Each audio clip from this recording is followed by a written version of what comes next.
Hi everyone and welcome to another Dr. Dice gaming review. Today we want to talk about Leviathans. Leviathans is a long-awaited Kickstarter coming on August 2nd, 2022. The game was originally released at Gen Con 2011 where it was really well received. Unfortunately, it did go out of print, but after a long time of kind of begging the developers every time we saw them, hey, when's it coming back? It's finally coming back. This game is fantastic. What I love about it is the simplicity with which the calculations for rolling to hit and to damage are made. It is a really fun experience, fast-paced.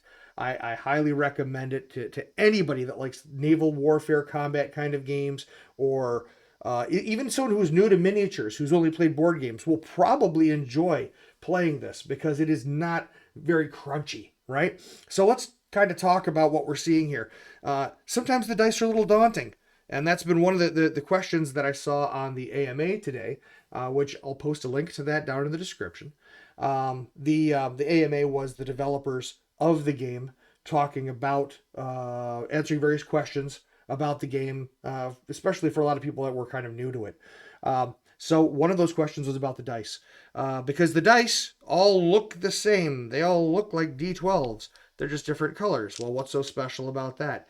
Well, part of the elegance of this system is that each of these dice have different value ranges. So the green one, for example, happens to be a D4. If you're familiar with D&D, that would be like the pyramidal die. This is exactly what this is. The blue one is a D6. If you're familiar, it would just be like the normal square die, right? The yellow die is a D8.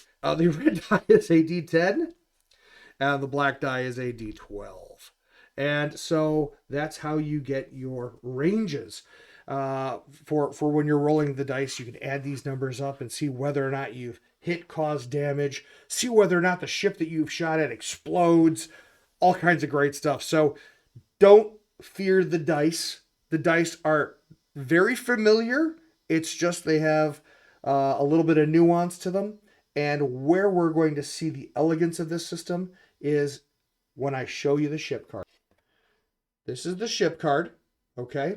And on the ship card, you're going to notice that we have different colors for the weapons. So for example, I have a yellow and a blue on this weapon up here. I have, when I'm getting shot at, if this ship had moved, it would be a red die that my opponent would get to add to their die pool. If the ship did not move and remained stationary, I'm easier to hit. It's a black die. Now you'll notice that this is kind of one of those things where the facing matters. If I'm being shot at from the front, maybe it's a little bit easier or a little harder to hit me if I'm moving, right? It's a red. But then if I'm going on the side, it's easier to hit me because there's more of me to hit. So it'd be a black die here or two red dice here. And that adds to your weapons that you're rolling when they're trying to hit you, right? So we're going to talk about that in the next video. Kind of wanted to give a little bit of context of why the dice are different colors and what those colors mean. And hopefully I've succeeded here. Please watch the next video if you're interested in Leviathans. God, this game is so good, and I can't wait for it to come back.